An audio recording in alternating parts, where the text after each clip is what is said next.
All right. So last week we discussed Sigma protocols, and in particular Schnorr's Sigma protocol for establishing knowledge of a discrete logarithm. Um, and we made it kind of all the way through Schnorr's in terms of describing the protocol, but then I sort of just hand waved how one would actually establish honest verifier, perfect zero knowledge, and special soundness. So I'll begin today by covering those details. So as a reminder, what is a Sigma protocol? So they're just three message interactive protocols where the prover speaks first. So the prover begins by sending a message to the verifier, who responds with a uniform random challenge, and then the prover responds with a second message, and the verifier either accepts or rejects, based on applying some decision predicate to the transcript, M1, comma E, comma M2. Great. And any Sigma protocol has to satisfy three properties, I guess. So one is perfect completeness, which says if the prover's honest, he'll always be able to, with a response M2, to convince the verifier to accept, regardless of the verifier's challenge. The second is honest verifier, perfect zero knowledge, which roughly says that, so long as the verifier's random challenge E is truly chosen uniformly at random from the appropriate space of possible challenges, then the verifier learns absolutely nothing about the witness that the prover is claiming to know from the interaction with the prover, other than, of course, that the prover knows such a witness, because that's the whole point of the protocol, is for the prover to establish that. And then finally, there's special soundness. Intuitively, this requires that, if after the prover sends the first message, if it's prepared to answer even two different challenges, say E and E prime from the verifier, then the prover must actually know a witness. So a little more formally, this requires that given two accepting transcripts that shared the same first message, but have different verifier challenges, E and E prime, there's an efficient procedure to turn those two transcripts into a witness. It's like, HVPZK requires that a single accepting transcript actually reveals no information about the witness, whereas two accepting transcripts that shared the same first message actually completely reveal the witness. So this is like a security notion, protecting the verifier from a cheating prover. Whereas this is a security notion, if you will, protecting the prover's privacy from a cheating verifier that's trying to learn information about the witness. Okay, so let's remind everyone how Schnorr's Sigma protocol works for knowledge of a discrete logarithm. So here, the prover and the verifier both know two group elements, G and H. The prover's claiming to know a W such that G to the W equals H. That W is called the discrete logarithm of H to base G. And the way the protocol works is the prover picks a random exponent R.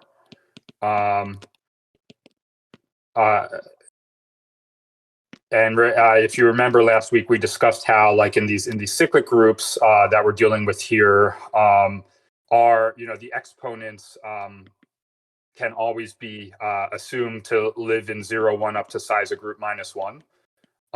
Because in these cyclic groups, the way you think of them is, there's some, you take any what's called a group generator G, in elliptic curve groups that people use. Typically, G is any group element can serve as this G. And as you enumerate powers of G to the 0, G to the 1, G squared, G cubed, you wind up just literally enumerating the entire group, so that, once you get to the size of groupth, power of little g, you've actually wrapped back around to g to the 0, which is 1. And so, yeah, you can think of exponents as just living between 0 and the size of the group minus 1. And so that's what the prover picks an exponent r at random and sends to the verifier a group element a equal to g to the r. And intuitively, you should think of r as like hidden in the exponents of g, so that the verifier gets sent a, and assuming discrete logarithms are difficult to compute, then like intuitively, even though a information theoretically tells the verifier what is r, the verifier actually doesn't know anything about r, since r is hidden in the exponent, and the verifier can't solve the discrete logarithm problem to pull r out of the exponent. Okay, and then the verifier challenge in Schnorr's is just another random exponent e. Okay, and then the prover's response to that is a group element z, which the honest prover sets to w times e plus r. And again, that can happen all modulo the size of the group, just because we're thinking of z as an exponent here. So a is a group element, but e and z are exponents.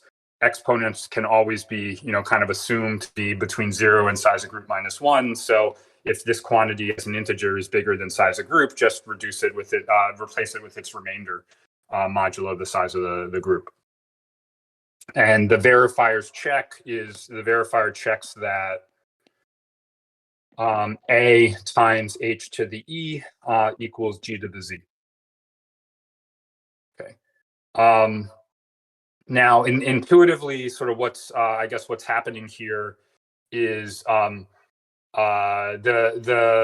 verifier, or sorry, the prover is sort of breaking the witness w into like two pieces. There's like w itself, and then there's this random piece r, and I guess if you fix the verifier challenge to e equals 1, then literally you'd be this z gets set to like w plus r, and you could think of z as being like z itself consists of two pieces, like the actual witness and some random value r. Okay, and intuitively, like the verifier, as far as zero knowledge goes, the verifier only learns z, which is not w itself, but rather w perturbed by a random exponent. And so z itself is like intuitively like completely random, independent of w, since r randomized it. And since r was hidden in the exponent of a, and so the verifier like intuitively doesn't really learn anything about r. This is why this is going to be perfect zero knowledge intuitively. Intuitively the verifier learns z, which is something like w plus r, but doesn't actually learn r itself, and hence doesn't learn anything about w. Okay, but then that's where zero knowledge is coming from intuitively, but security, so special soundness, is coming in. Basically, the prover can only be, without knowing w, can only be prepared to answer one verifier challenge e. So as soon as it's able to answer two verifier challenges e and e prime, it must actually know w. We'll see formally, why that's the case, but I mean, basically, it's the case because if I tell you that z equals w times e plus r, and I also tell you that some other z prime equals w times e prime plus r, well, this is two linearly independent equations in the two unknowns w and r. So given two accepting transcripts, that means the prover, each transcript provides one of these. The verifier's check is implicitly checking these two equations. Just all the checks are sort of happening in the exponent of g. I'll explain this, of course, shortly. And so anyway, what this means is if the prover is prepared to answer challenge E and challenge E prime, it must actually know both W and R. Okay. So hopefully that intuition is a little bit helpful. Now we'll just actually see the proofs of these the three necessary properties.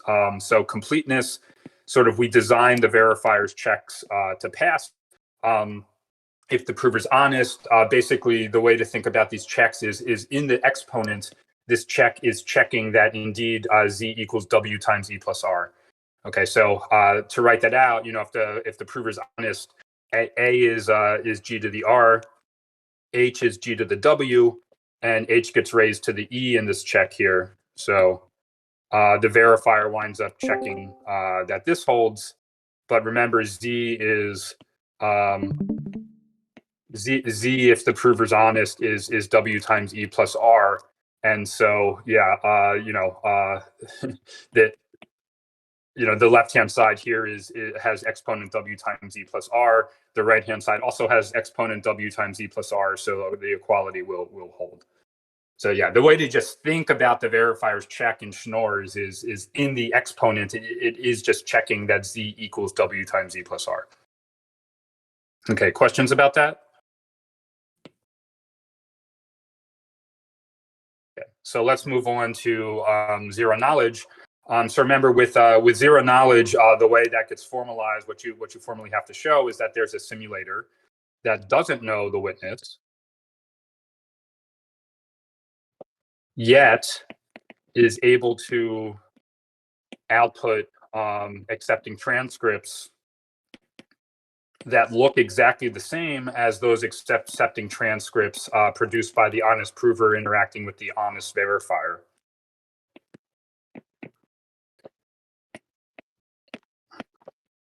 Sorry, I'm just writing south. So the same as those produced by the honest prover interacting with the honest verifier.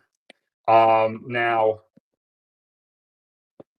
in order for the simulator to do this, given that the simulator doesn't know the witness, obviously the simulator needs to have some power that the prover does not.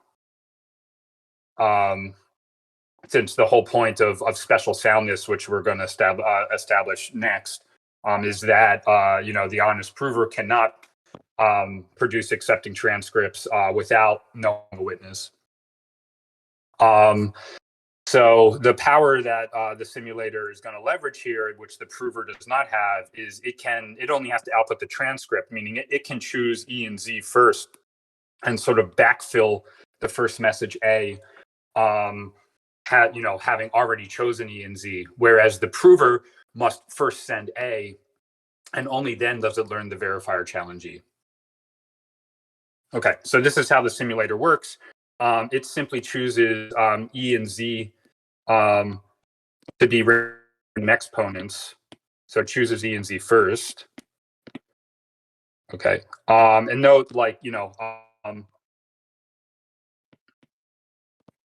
this is exactly how E and Z are distributed when the honest prover interacts with the honest verifier, right? Because the honest verifier chooses E to be a random exponent, and the honest prover sets Z to be W times E plus R, where R was, underlying the first message, but was chosen by the prover uniformly at random.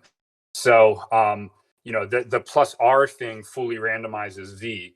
So, what's going on is that, if I don't tell you R, Z just looks uniform random. Okay, but once I tell you R, if you already know W and E, you know what Z is. So, Z and R are like very, very dependent on each other. Like one actually determines the other.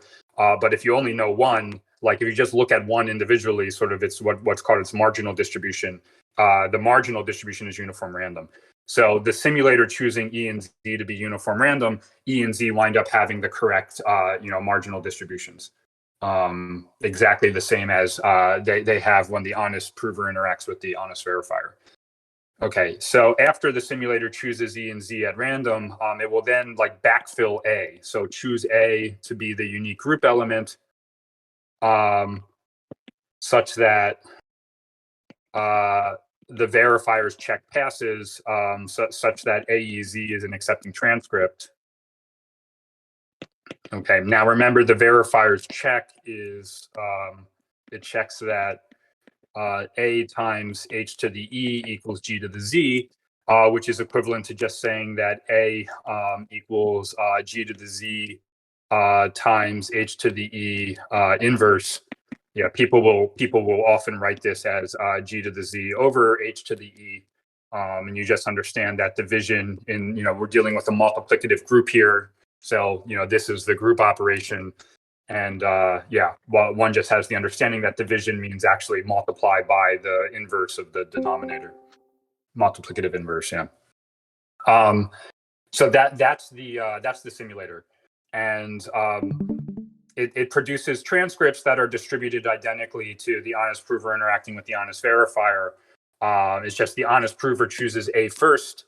Then the verifier chooses Z at random, and Z gets set to the unique value of Z that makes AEZ an accepting transcript, whereas the simulator chooses E and Z first at random and then sets A to be the unique value of A that results in an accepting transcript. Okay, but again, conceptually, sort of what's happening that's guaranteeing zero knowledge is that R is used to ensure that Z is just a uniform random group element independent of the witness. And the verifier doesn't actually learn what R is because R is hidden in the exponent of the first message A. So, if Z is totally random, because R randomizes it and the verifier doesn't learn anything about R, then the verifier just in general shouldn't learn anything about the witness. This simulator is what actually formalizes that intuition. Okay. Sorry, question. Yeah. Did you say that simulator needs to be quite powerful, or I misunderstood that point? Because here it looks like they just need to generate a couple of random elements, and that's it. Or yeah, it's not extractor. It's a simulator. The simulator is like very, very efficient. It's picking a couple random exponents and then doing a couple group operations, basically. Okay. I mean, it does have to do what's called an exponentiation and then, inversion, but whatever. Yeah. The simulator is super efficient. What's going on is what I tried to highlight is that the simulator has some power that the honest prover does not. And that power is simply the ability to choose the second two messages in the protocol before it chooses the first message. Whereas the honest prover has to choose the first message before it learns the second message, the verifier challenge. And that is why, so when we introduced the notion of ZK, I guess a couple meetings ago, I spent a long time trying to talk about why, it almost feels like the notion of zero knowledge and the notion of knowledge soundness are in contradiction with each other, right? Because zero knowledge requires there be the simulator that can output accepting transcripts, even though the simulator does not know a witness.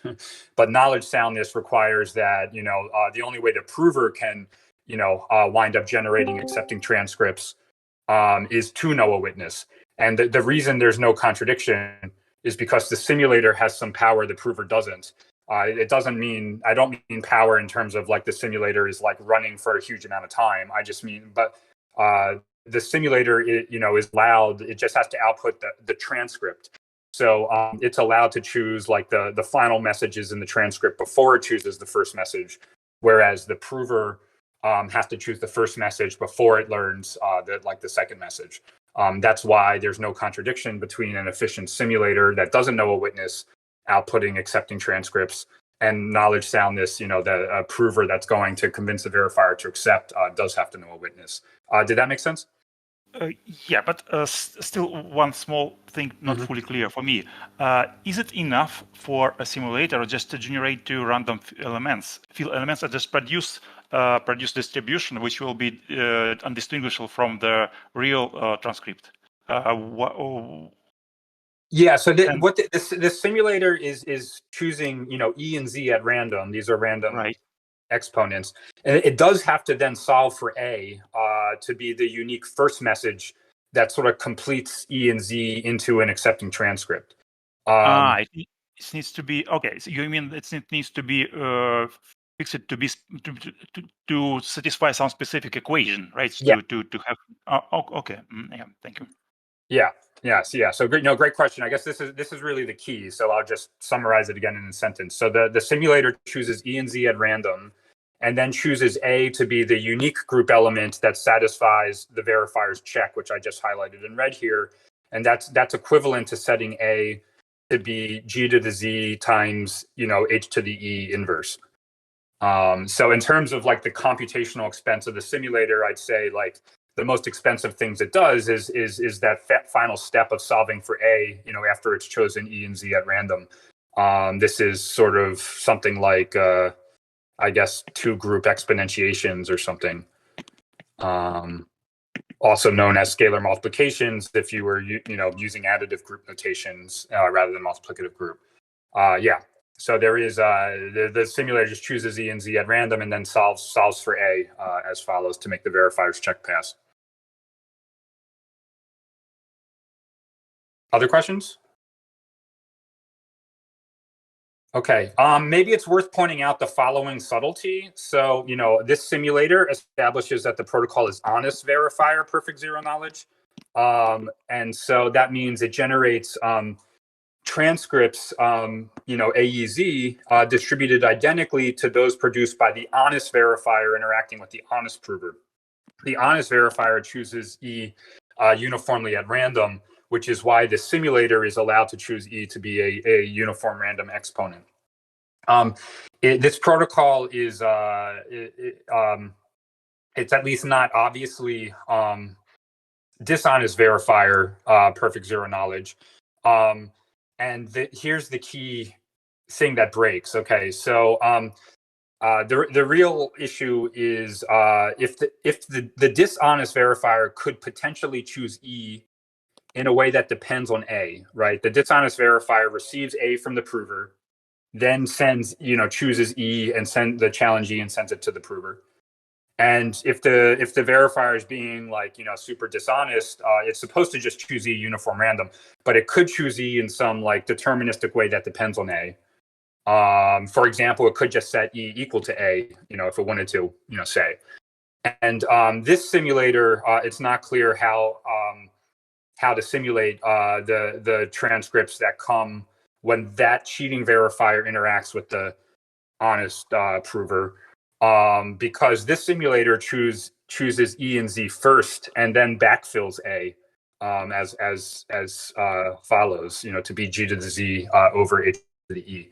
And so if E is chosen in some weird way to depend on A, well, this is very unlikely. Choosing E first is just not going to work. It's it's very unlikely that the simulator would wind up choosing an E that the backfilled A satisfies the relationship to E or something like that.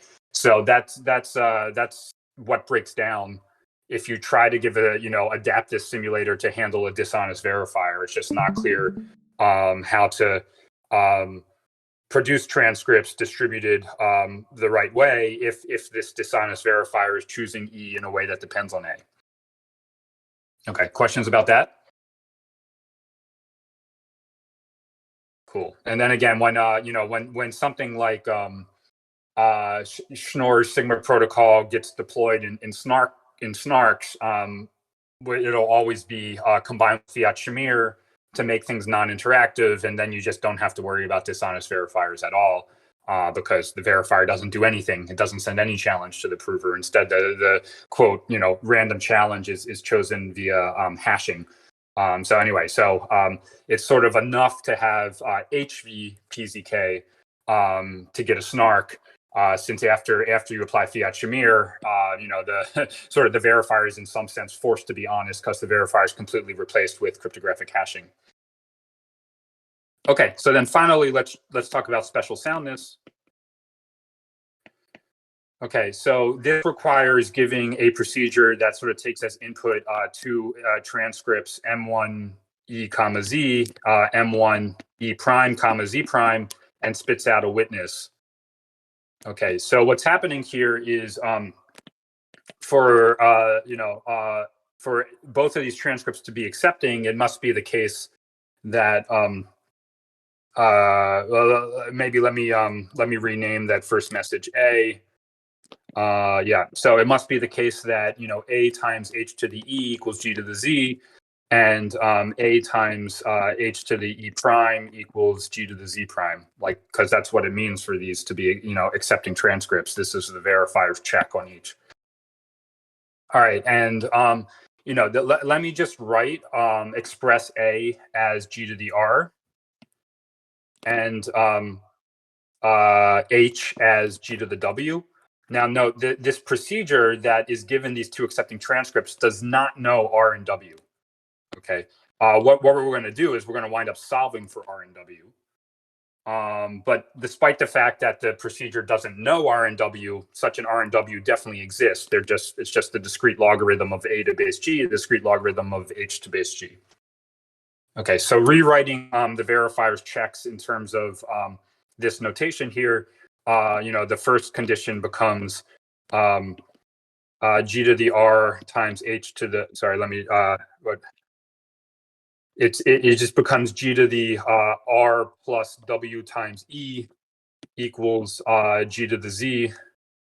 And this one becomes G to the R plus W times E prime equals G to the Z prime. Okay, which is equivalent to R plus W times E equals Z, and R plus W times E prime equals Z prime. Now, again, this procedure that's trying to take these two transcripts and compute a witness does not know W or R, but it does know E, Z, E prime, and Z prime. Okay, so what we have here is, from the perspective of this procedure that's trying to solve for W, is two equations in the two unknowns. The unknowns being R and W. Moreover, these two equations are linearly independent because the coefficient of R in both of them is 1, but the coefficient of W in both of them is different. In one it's E, and in the other it's E prime, and we've assumed that E does not equal E prime. And that means we can solve these two equations in the two unknowns for W and R. So specifically, we can set W to be, so you just do a little bit of algebra. Let me just look up so I don't mess it up what the answer is. I think it's Z minus Z prime over E minus E prime, but let me just look it up to make sure I'm not getting it wrong. It is, Z minus Z prime divided by E minus E prime. Remember, group division really means like multiply, group multiplication by E minus E prime inverse.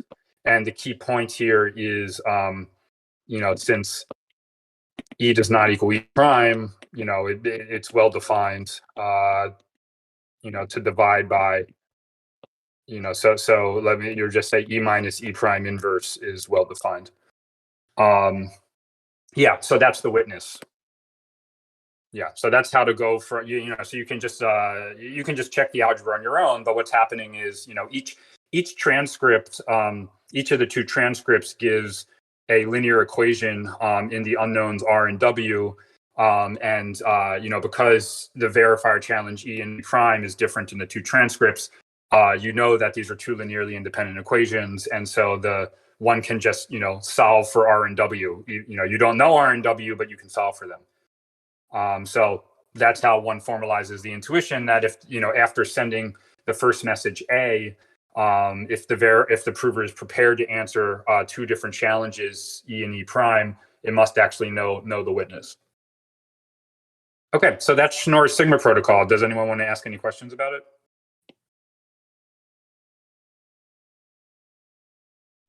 So the rewinding is like, so it can be after the first message, and in some protocols it can be like after the second message.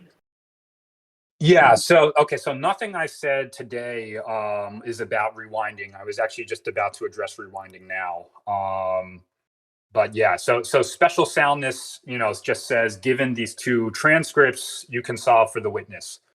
Rewinding is comes up when if you then want to ask the question, well, given a effective prover for this protocol, how does one get those two transcripts, right? So another way of saying that is the K in SNARKs stands for knowledge soundness. What knowledge soundness roughly requires is, given any prover that can produce convincing proofs for the protocol, you can actually pull a witness out of the prover's head efficiently. Okay, so special soundness implies knowledge soundness. Intuitively, this should be obvious, right? When I say, special soundness means if the prover is prepared to answer two or more verifier challenges, it must know a witness. Like that intuitive statement just seems, seems to imply knowledge soundness, which is all about the prover knowing a witness if it's, able to produce accepting proofs, convincing proofs. The way you formally show that special soundness implies knowledge soundness is the following. So you take a prover that's capable of like convincing the verifier to accept with decent probability. You sort of run the prover once. So this is, I'm giving you the extraction procedure. So extraction procedure to pull a witness out of the prover's head. This is what's required to show the protocol is knowledge sound. And I'm explaining like because the protocol is special sound, it is knowledge sound as well. So you run P once to get one accepting transcript, AEZ, then you rewind P, to right after it sent the first message A and restart it with a second, with a fresh verifier challenge E prime. And hopefully that means, that P will produce, a second accepting a second convincing message Z prime. And so assuming that the prover does indeed successfully produce, a convincing response in both runs of the protocol, you now have your two accepting transcripts that share the same first message. And you can then apply the special soundness condition guarantees you can take those two transcripts and turn them into a witness. And that is how you pulled the witness out of the prover's head. So in summary, using rewinding, one can show that special soundness implies knowledge soundness. Does that answer your question? Does that make sense? Yes, but like, so what happens if like there's more rounds and there's more verifier challenges? Like, Yeah, great question. So when we get to bulletproofs, which we will in just a few meetings from now, bulletproofs is some kind of logarithmic round generalization of Schnorr's Sigma protocol. You can view it that way anyway. And the way one establishes knowledge soundness of bulletproofs is the following. So it's a two-step security analysis. So knowledge soundness analysis, which very much mimics what we just discussed here for Schnorr's knowledge soundness. So for Schnorr's, we said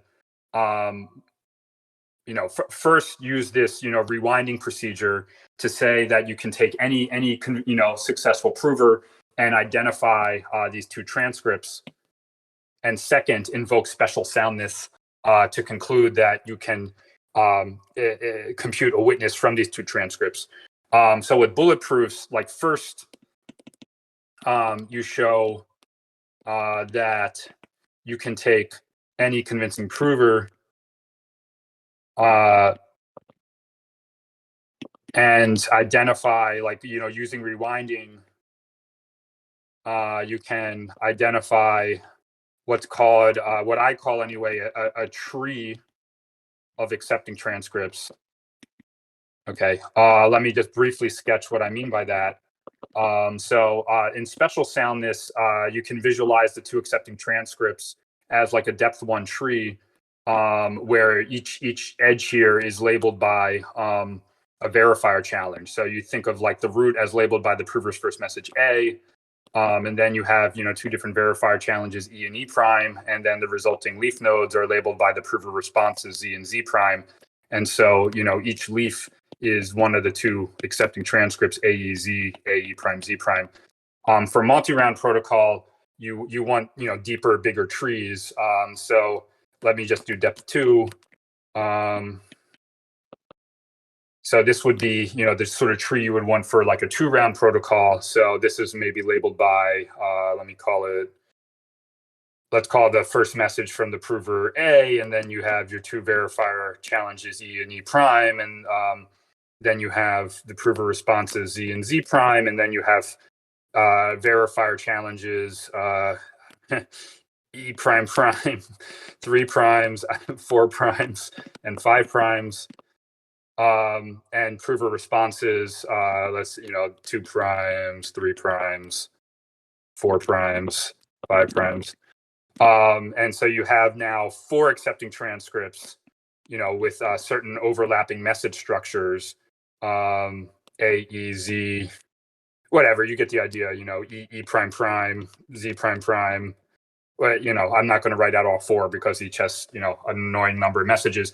So that's step 1 is give a procedure to take a prover and kind of repeatedly rewind it to get this tree with overlapping messages in the certain natural generalization of special soundness version of overlapping messages. And then second, show you can take any such tree and identify a witness. Okay. And with bulletproofs, there's just this little extra wrinkle that the tree actually has to have every node in the tree, in order to be able to identify a witness from the tree, actually needs three children instead of 2, but just don't worry about that right now. So you put these 2 things together, and you show that you've wound up showing that bulletproofs is knowledge sound. This procedure of taking any convincing prover and identifying the appropriate tree of accepting transcripts, that sort of result is called a forking lemma. And that language is just coming in because, like, rewinding the prover to some stage of the protocol and restarting it with a fresh verifier challenge, you sort of think of that as forking the protocol, forking based on what is the latest verifier challenge.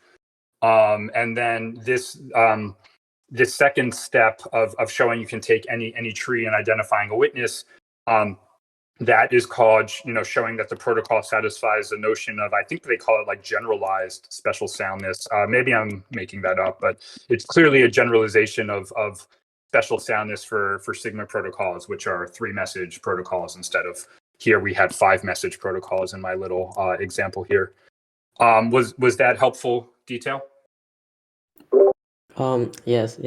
And this remind me, like, are there like similar arguments for Planck and like stars and stuff? Yeah, good question. This stuff gets pretty in the weeds pretty quickly in terms of security analyses. So with Starks, let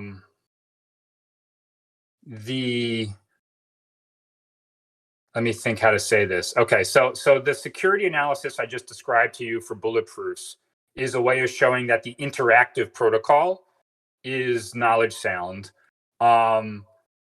If you fiat Shamir the interactive protocol to make it non-interactive in the case of bulletproofs, there's like a similar-ish style of analysis that still shows it's knowledge sound.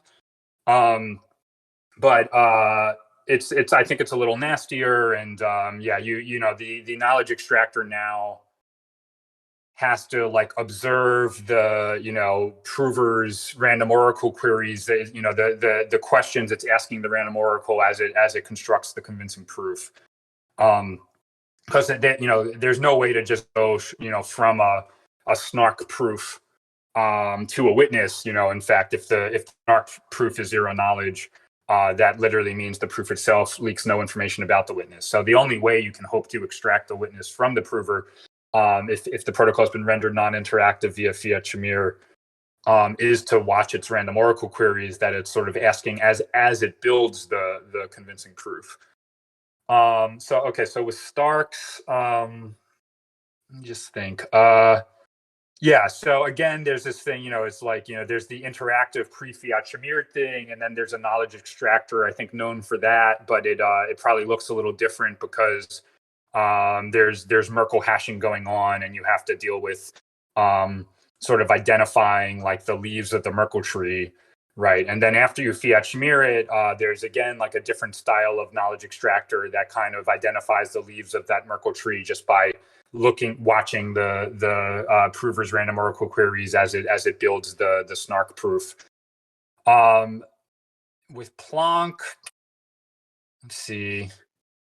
Planck, instantiated with KZG, it is a question, what polynomial commitment are you using with Planck? If it's bulletproofs, then of course it's going to use the kind of bulletproofs knowledge extractor I just described somewhere.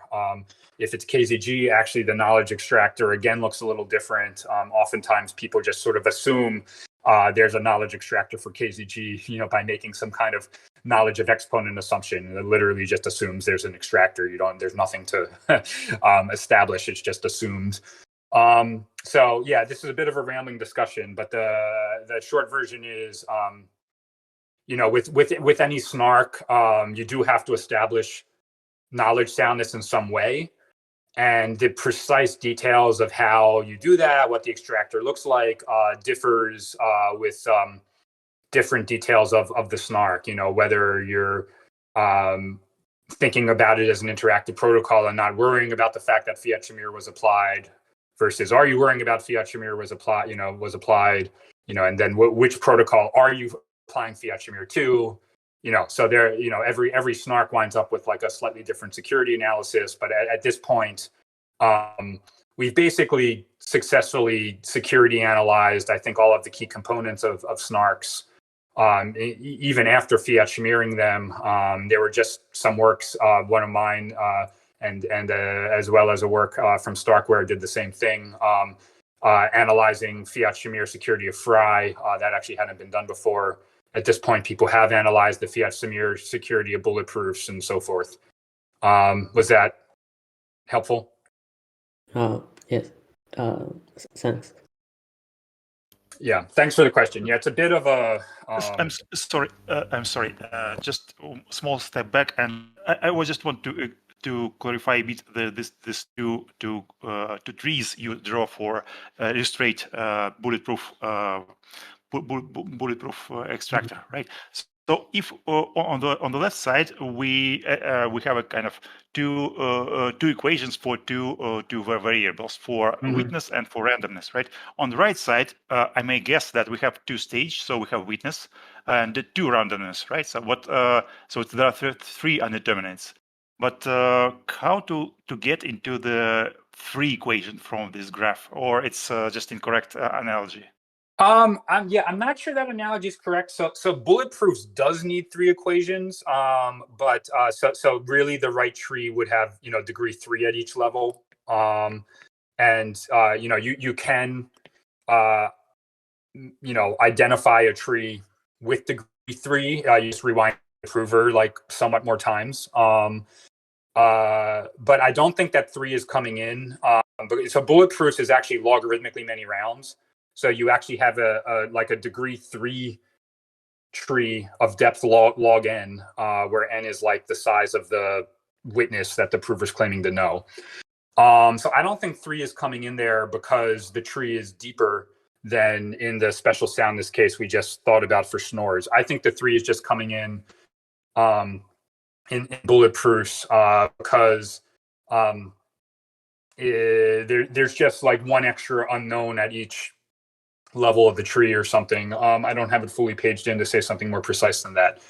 So I guess in summary, exactly how how many linearly independent equations you need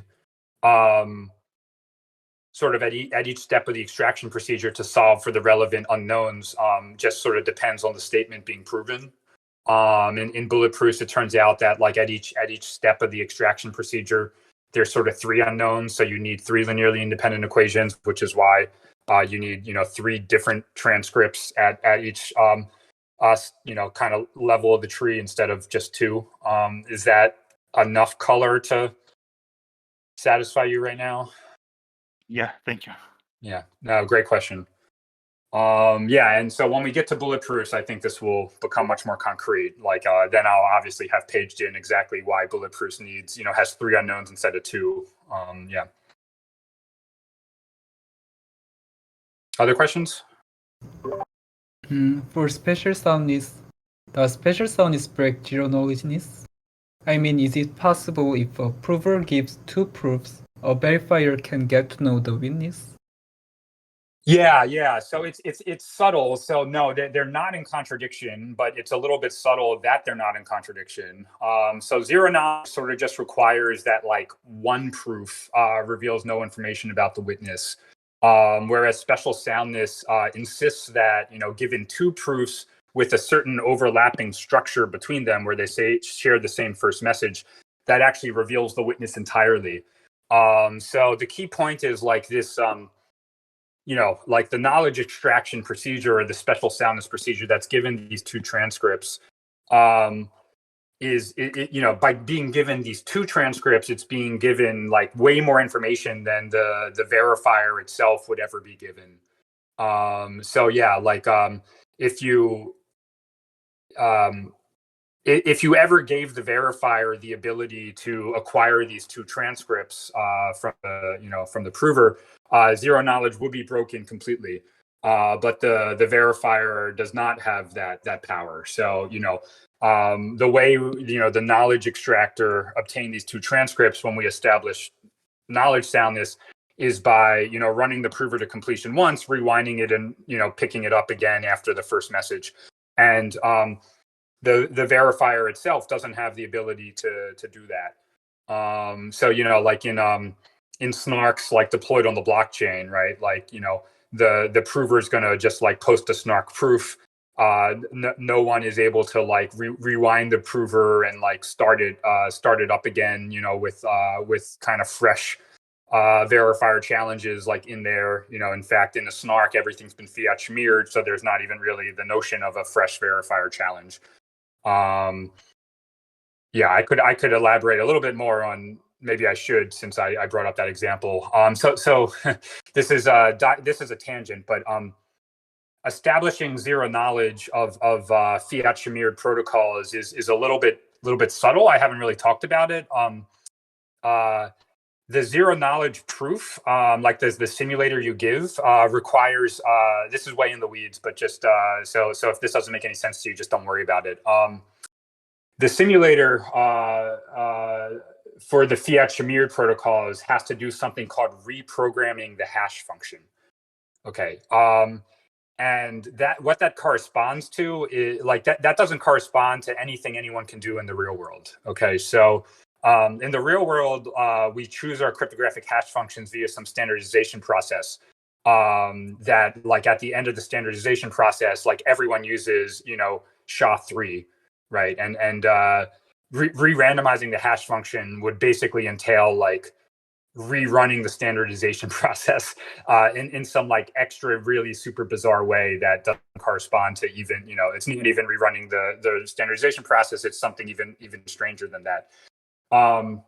So in the real world, we can't actually do the thing that the simulator has to do to simulate like snark proofs, thereby establishing the zero knowledge property if they've been fiat smeared. So that is sort of why there's in actually deployed snarks, there's no contradiction between them being zero knowledge and them being knowledge sound. Basically, in order to identify this tree of transcripts or whatever, again, this tree of transcripts didn't, whatever. In order to identify something like this tree of transcripts, you'd have to be able to force the prover to like generate fresh proofs with these re-randomized hash functions that we just cannot force like real world provers to generate those extra proofs. And so there just is no contradiction between the zero knowledge and knowledge soundness in snark land or anything like that. Was that a little bit helpful? I understand. Thank you. And I think there's a bit of a philosophical debate, I guess, about what does I guess you could debate. I've been going around saying like all of our snarks are perfect zero knowledge, so they leak literally no information about the witness. You could have a debate about whether the fact that the zero knowledge simulator has to reprogram the hash function and that doesn't really correspond to any real world operation, whether that means that in fact we shouldn't think of our snarks as being zero knowledge. I think that is a debate, possibly worth having, but it is deeply in the weeds. Like what's going on is like our snarks that come out of Fiat Shamir they are actually leaking a little bit of information, but the information is kind of the form like, here is a convincing snark proof that, which entails, a bunch of messages that have certain, hashing relationships, we apply Fiat Shamir with SHA as the hash function. And so you are leaking a little bit of information about SHA 256, behavior on the witness or something like that. So I guess what's going on is this is really a better question for a cryptographer who's thought more deeply about the random oracle model and so forth. But really, our snark proofs, like they're leaking a little bit of information about like how the witness behaves. When you start hashing lots of things with whatever hash function you're using to do Fiat Shamir. It's just that sort of information about the witness feels completely useless. And in fact, like if you modeled the procedure by which we standardize our hash functions in a certain way, it literally would be useless information, something like that. Okay, I should stop rambling about this before we waste too much time. But yeah, so it's the final summary is just that there is no contradiction between knowledge soundness and zero knowledge, because zero knowledge basically says like a single accepting transcript or proof or whatever leaks no information about the witness, whereas knowledge soundness says if you could like force the prover to produce a bunch of proofs that satisfy certain like overlapping properties between them, then you could identify the witness. And there's no contradiction, just because like the actual verifier has no way to force the prover to produce a bunch of transcripts with that overlapping structure. All right, so that is Schnorr's protocol. So it did take me longer to cover it than I'd hoped, but no worries. I do think we can get through Peterson commitments in about 25-30 minutes. So let's dive into that and try. So what I'm going to talk about now is how to take any Sigma protocol, okay, and obtain turn it into what's called a commitment scheme. Tell you what a commitment scheme is in a moment. So this is a very generic transformation. But if you're the Sigma protocol you start with is Schnorr's, the commitment scheme that comes out is a very, very important commitment scheme called Peterson commitments. Okay, and in order to describe Peterson commitments to you, like you would not need to know this transformation. However, I think it's useful to see the generic transformation. What we're going to see when we come back from the 2-week or so break that we're about to take, a bunch of protocols that let a prover establish properties of Peterson committed values without leaking any information about the Peterson committed values other than that they satisfy those properties. And those protocols are going to look a lot like Schnorr's protocol. And that might just seem like some funny coincidence. It's not a coincidence at all. And I think seeing how Peterson commitments themselves can be viewed as kind of a transformation of Schnorr's protocol removes any mystery as to why, we're about to see a bunch of, protocols that look like mild variants of Schnorr's moving forward. Okay, so what is a commitment scheme? A commitment scheme is a way for a prover, in this context, often a committer rather than a prover, but I'm just going to call it a prover, to bind itself to a value. Let's call that value M, and in such a way that the information it sends, to the verifier, also known as the receiver, to bind itself to the value, reveals no information about the value. Okay, so conceptually, you can think of the commitment as letting the prover take a value M, put the value M inside a box. The box is like locked, so and send the box to the verifier. Okay, so because the box is locked and the verifier doesn't have the key to the box, it will learn nothing about M from the box itself. Okay, but later the prover can sort of open up the box and take M out of it. So I guess you can conceptualize that. So you can say the prover can then. So let's call the box C. That's the commitment. So C, the commitment is like the box with M inside of it. Let's call that C. So later the prover can send the value M to the verifier and some extra opening information. Let me call that Z, and the verifier will think of Z.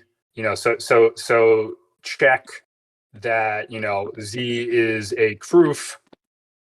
That M is the value inside the box, inside C. So we call this procedure sending like M and Z to the verifier. We call that like opening the commitment C to value M. M is for message. I'm using the term value, but you call it mess. There's a message inside the commitment M. Okay, and so what we require of our commitment schemes is two properties: binding and hiding. Okay, so binding conceptually says, once the prover sends C, there is only one value M that it can open the commitment to. So basically, it can't, once it sends C, it can't change its mind about the value that's inside C. So it's like it can't go, it can't reach into the box without the verifier knowing and like take M out and put another value back in, so it sends the box to the verifier. That box is really like it has M inside of it and there's nothing the prover can do to change that. That's binding. And hiding says that C itself reveals to the verifier no information about M. Okay. Now there's formal definitions, reasonably formal anyway, of binding and hiding in the book. I'm not gonna, I think this intuitive notion is clear enough, so I won't say more about it. What I will say is that just as with zero knowledge and just as with soundness, binding and hiding come in two different flavors: computational and statistical. Okay, so let's say statistical binding means that even a prover that spends an infinite amount of time trying to compute some opening proof Z can still only open up the commitment to one value M, right? Whereas computational binding means given enough time, the prover might be able to successfully open up the commitment to like any value that it wants.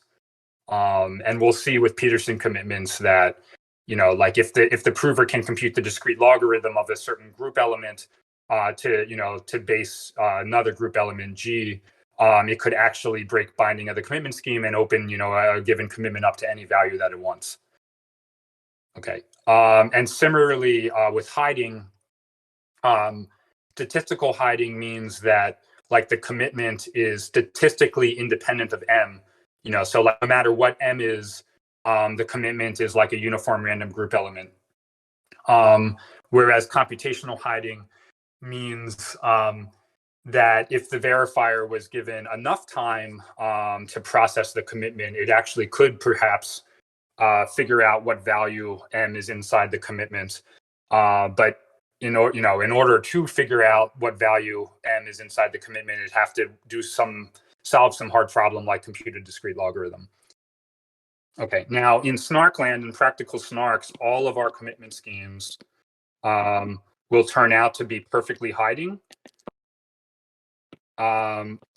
So they'll just be uniform random group elements, independent of M, statistically independent of M, and computationally binding. So basically, there'll be generalizations of Peterson commitments. So if the prover can compute discrete logarithms of certain group elements, it could break binding of the commitment scheme and thereby break soundness of the snark. So what that means is that the translation of this to snark security is our snark, like our practical snarks, will be perfect zero knowledge. So hiding commitments are useful for making things zero knowledge to make sure the snark proofs don't leak any information at all about the witness. But all of our snarks are arguments, so they're only computationally sound. So a cheating prover that can compute some discrete logarithms might be able to find convincing snark quote proofs of false statements. So it doesn't know a witness, but it nonetheless is able to find snark proofs that pass the verifier checks. Okay, any questions at this point? Do we need some more requirements for this commitment property? Because it looks like we can just use a hash function, and good hash function, it will be satisfy these properties. Is it correct statement? Yeah, that is a correct statement. What's going on is, in snark design, we are going to want additional properties from our commitment schemes, and I'll talk about some of them today. So Peterson commitments are really nice because they satisfy a certain homomorphism property, which I'll describe before we wrap up today. That can be really useful for performance properties of snarks and things.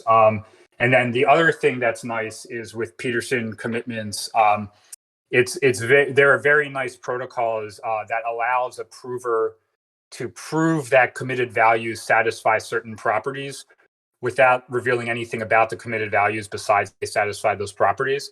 And that will also be really important. So if your commitment was to just hash the value you want to commit, you would actually probably the easiest way to prove that committed value satisfies some property is to apply a general purpose snark. Because you're going to prove, hey, I know like a pre-image of this commitment under the hash, and moreover, that pre-image satisfies this property. Like the easiest way to do that is probably to like identify a circuit that like computes the hash of the message and then checks that the message satisfies the claim property. And so now you're sort of in a circular situation where we wanted the commitment schemes in order to design snarks, but the way you're going to wind up like using the commitment scheme is to invoke a snark. So you sort of have a chicken and egg problem. Was that helpful? So it implicitly assumed that there are some additional properties, but they are not formalized. It's not yet. I haven't formalized them yet. And in fact, okay. Yeah, the way I formalize commitment schemes here, they're kind of pointless, right? Like, what is the point of committing to M without leaking any information about M if you were later then just going to reveal M to the verifier anyway? At that point, maybe you should have just sent M to the verifier. So as I formalize them here, the commitment schemes, just with this functionality alone aren't that useful. Now, next meeting, we wind up talking about a generalization of Peterson commitments that I call Peterson vector commitments. Other people just call them generalized Peterson commitments. In that case, the message M will actually be a very, very long vector, but the commitment C will just be a group element.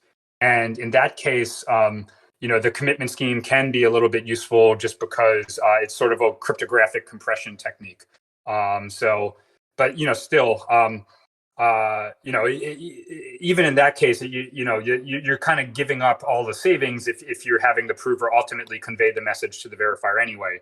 What was the point of while the commitment is much smaller than the message, what was the point of, only sending the commitment if later you were just going to send the whole message anyway? So yeah, again, the answer to your question is ultimately our commitment schemes will enable much more powerful functionality than just commit reveal.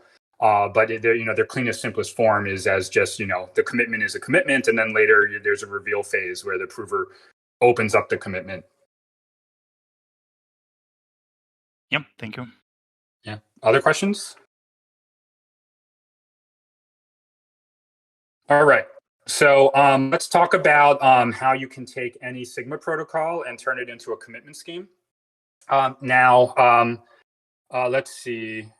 Okay, I think the first thing I want to say is I need to really define more generally, like what really is a Sigma protocol. So for Schnorr's, remember, right? The prover, there were two group elements, G and H, and the prover was claiming to know a W such that G to the W equals H.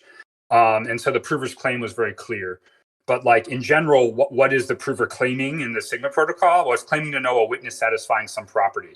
So how do we formalize that? We formalize this with the notion of relations, and in particular, what I'll call hard relations. So a relation R is just a collection of what I call instance witness pairs. So maybe I could just call it valid instance witness pairs. Okay, and so in the case of discrete logarithm, those valid, instance witness pairs are those, W's and H's such that G to the W equals H. And yeah, probably better to think of G as part of the instance. So the instance really is both G and H, but I'm just using the letter H here to denote the instance. So here, H is the instance, W is the witness. Okay. And note, with the discrete log, for each instance H, there's exactly one witness W, but for general relations, there could be multiple witnesses for any given instance. And a relation is said to be hard if there is let's say, maybe I'll call it an instance witness generator. It's an efficient algorithm gen, which will just spit out that outputs instance witness pairs HW, such that given only H, it's intractable to find a valid witness W. So it's intractable to find a W such that H of W is in the relation. Right, and so for discrete log, the discrete log relation, what gen would do is it would just pick, let's say, I don't know, two random group elements. Well, how do I want to say this? Let's say it would pick like a group element G at random, a witness W at random, so an exponent W at random, and it would set H to be G to the W. Okay, and the discrete logarithm assumption is exactly that it's hard to compute W given H. Okay, so that's a hard relation. Let me see, what else do I want to say here? So what's going to happen in when we turn our Sigma protocols? So a general Sigma protocol is just given an instance H of the relation, the prover proves it knows a witness W, such that H comma W is in the relation. Okay, now these commitment schemes, they are going to have what are called keys, so a commitment key and a verification key. And for Peterson commitments, they'll actually be the same. And that key is going to wind up being the instance H output by the instance generator. Okay. Now there's going to be this annoying thing that if the generator generated H by first picking a witness and then defining H based on that witness, as I described here, the witness W, it will be toxic waste. right? So anybody who knows W will be able to violate binding of the commitment scheme that we're going to derive from the Sigma protocol. So W can be used to violate binding of the commitment scheme that we're going to construct. Okay, so I just want to point out that for Peterson commitments for something like discrete log, you can actually generate the hard instances H without ever anyone ever knowing a witness. So, you know, in this situation, like H is just a uniform random group element. And so like with Peterson vector commitments or Peterson commitments, the commitment key, as well as the verification key, they're the same, is not going to be generated by picking W and setting H to be G to the W. H is just going to be a uniform random group element, which means you're generating H transparently.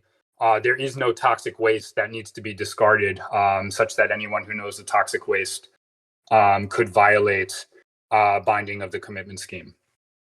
This is why something like a snark that uses a polynomial commitment scheme like bulletproofs is something called a transparent snark. It doesn't need any trusted setup.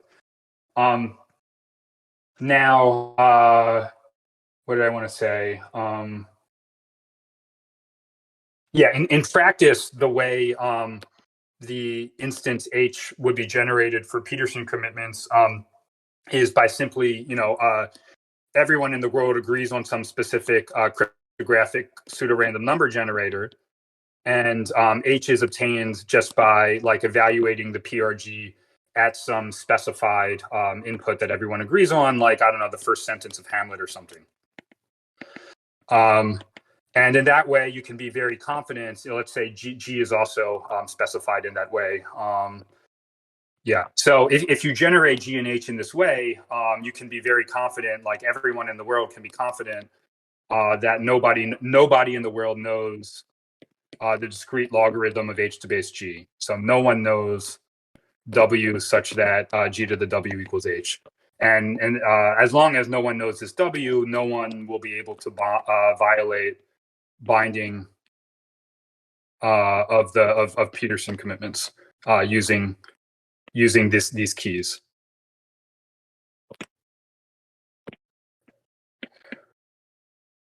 Okay, and this will all be a little more concrete when I actually tell you what Peterson commitments are, and, you know, more generally how you can take any Sigma protocol and turn them into a commitment scheme. Okay, does anyone want to ask any questions right now? Okay, so just in general, we're starting with a Sigma protocol. Remember, that's a 3-message protocol. So you know, both the prover and the verifier know the instance H, and we're, you know, the Sigma protocol is a way to let the prover prove it knows the W, so that H comma W is in the hard relation R, and it's a 3-message protocol. Okay. Maybe I'll call the first message A and the second message Z, as I was doing for Schnorr's. Now remember, in the resulting commitment scheme, no one is going to know W. Okay, so it's a little bit funky, but we'll see. So in the Sigma protocol, the prover is proving it knows W. In the resulting commitment scheme, no one knows W. So it'll all make sense when I show you the transformation. Okay, now we will need the Sigma protocol to satisfy just one extra property, which is it can't just be honest verifier perfect zero knowledge. It has to actually be a slightly stronger zero knowledge property that we call special. I think it's special. Is it special zero knowledge? Special HVZK? Yeah, special HVZK. So remember, HVPZK required the simulator to just output accepting transcripts of the form A comma E comma Z.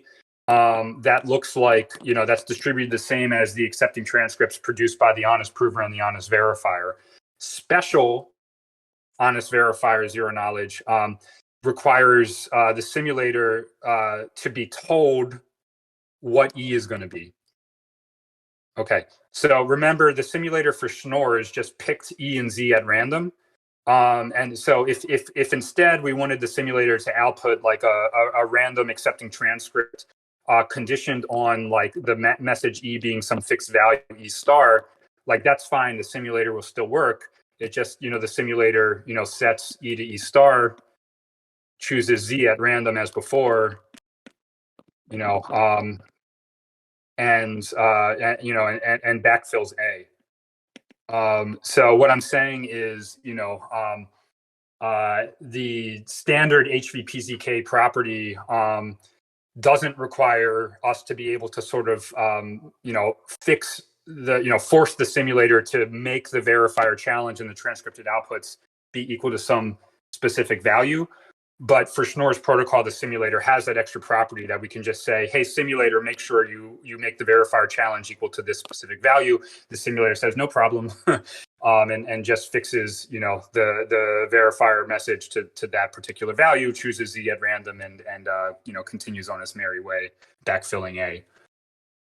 Okay, so with all of that out of the way, feel free to jump in with a question if you didn't follow that. I can finally tell you, and it's very simple, the transformation from the Sigma protocol to a commitment scheme. So if the committer wants to commit to a message M,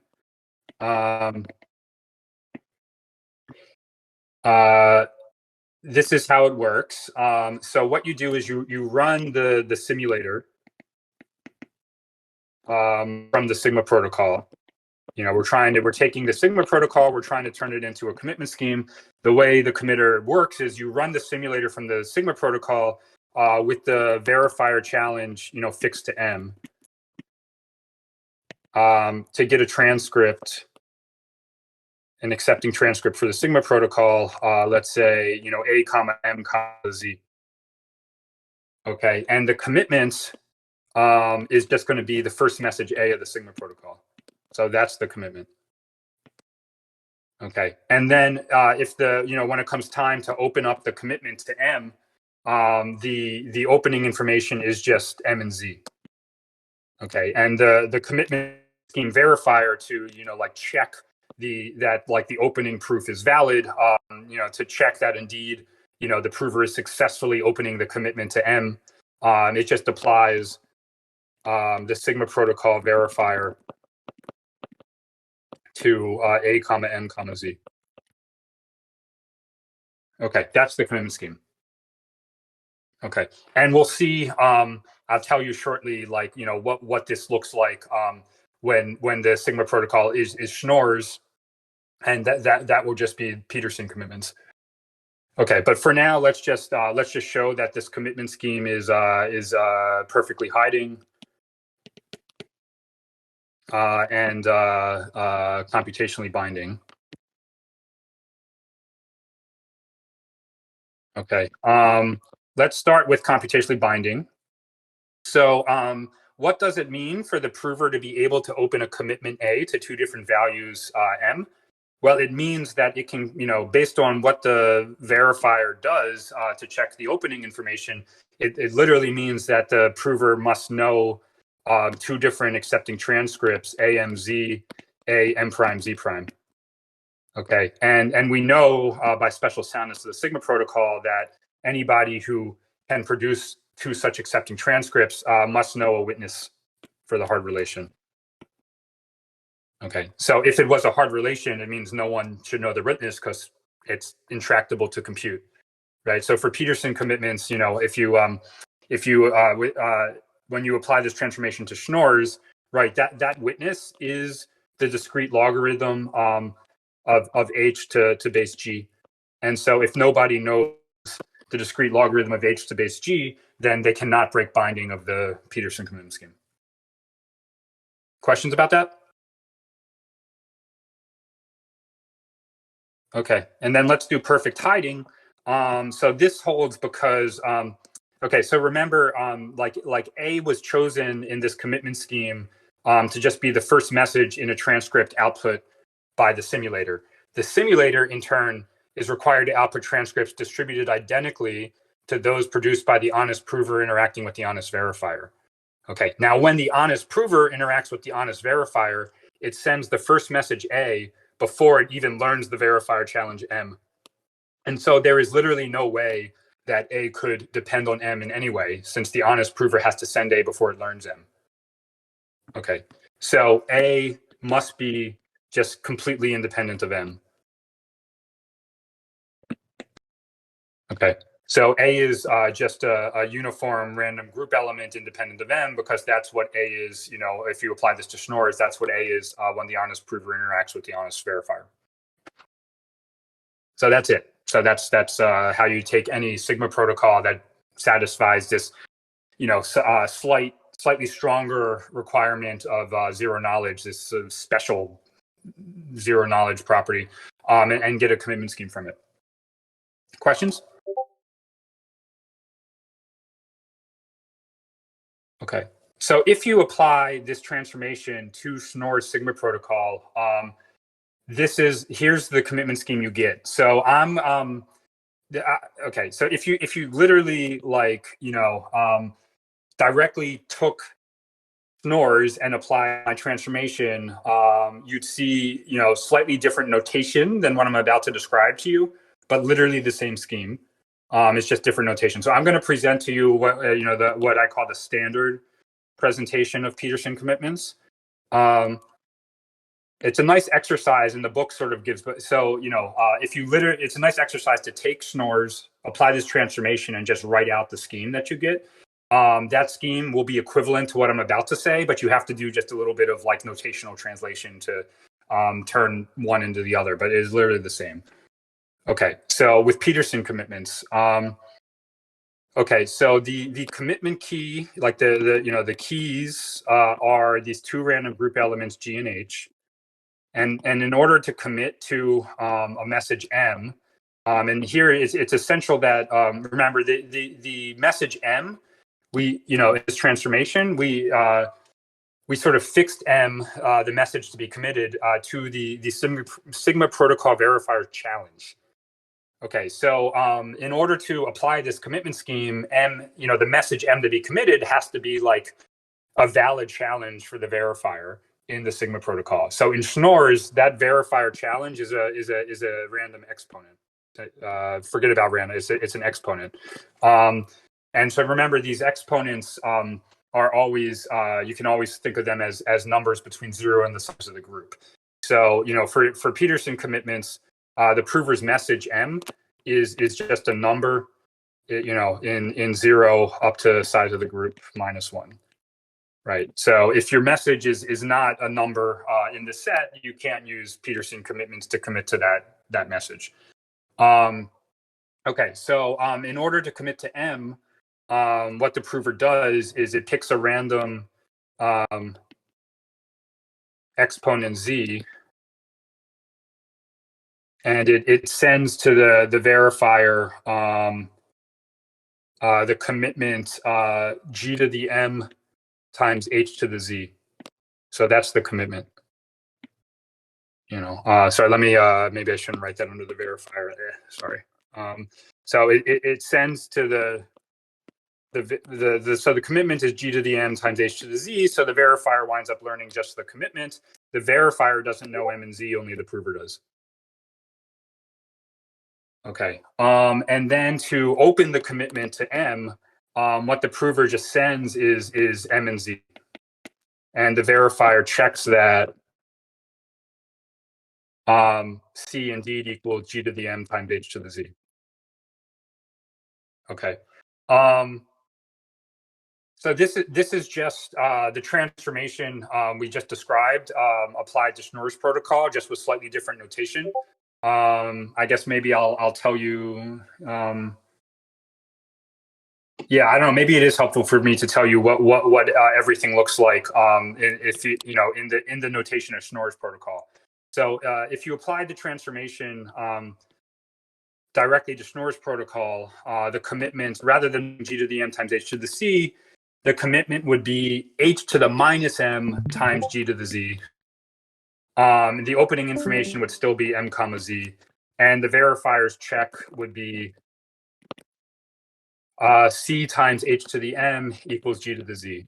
Okay, so you'll recognize this as exactly what Schnorr's verifier checks. Remember, Schnorr's checks that A times H to the E equals G to the Z, and so here C is just A, is just a different notation for A, and M is just a different notation for E.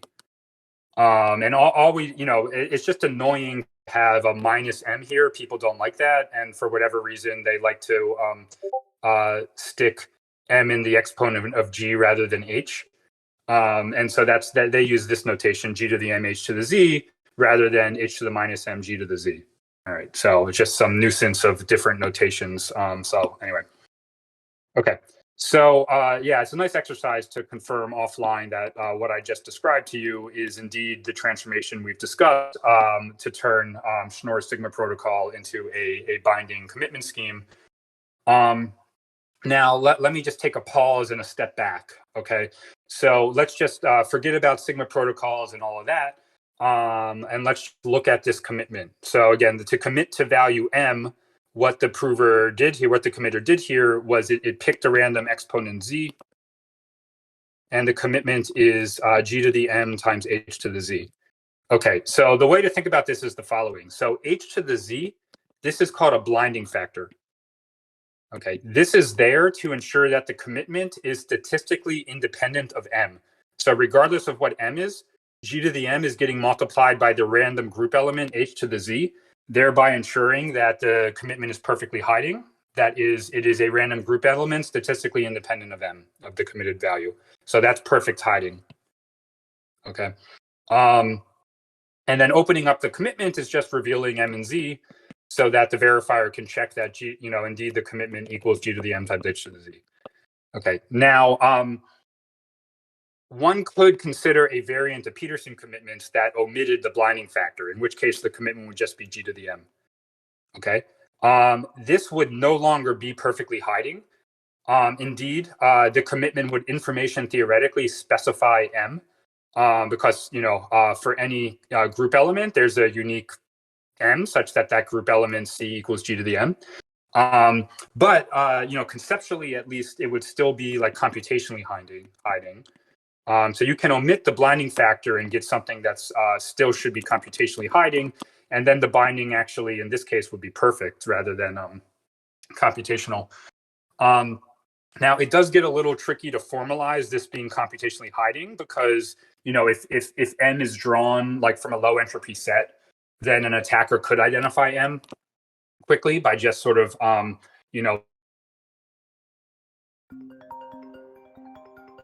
Okay, so I do have to wrap up in a couple minutes to take this call I just declined, but yeah. So if M were like guaranteed to be like chosen uniformly at random from a very large set, I think this would be literally computationally hiding. Okay, so I was hoping to cover a way for a prover to like rather than explicitly opening up the Peterson commitment to a way for the proof to prove that it knows, opening information, M and Z, without, for a Peterson commitment without actually revealing any information about M and Z. I covered that at the session last night, but unfortunately I have to call this person back. It's my department chair. So I will cover that when we get back. It doesn't take that long to cover. If I would cover it today if I didn't have to return this call.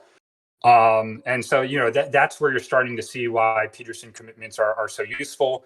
You can prove things about committed values without leaking any information about the committed values. They also have homomorphism properties that are very useful that I'll also have to defer telling you about till next time. Yeah. So, but that is, today we finished talking about Schnorr and why it's special sound and honest verifier, perfect zero knowledge. We then talked about Peterson commitments and how they are perfectly hiding and computationally binding. So unless an adversary can compute the discrete logarithm of H to base G, it cannot break binding of the commitment scheme, despite the fact that it's perfectly hiding commitment scheme. The commitment reveals nothing about the message hidden inside of it. Okay, so thanks a lot. I'm going to say if you have questions, I'll take them asynchronously on the Discord. And just keep a lookout. My plan right now is to meet again after 2 off weeks, but do follow the Discord because I have to remind myself what life is like with a newborn to know for sure whether or not I need to make some adjustments to the scheduling. Yeah, so have a great couple of weeks, and thanks for sticking with me for the whole 90 minutes, and see you soon.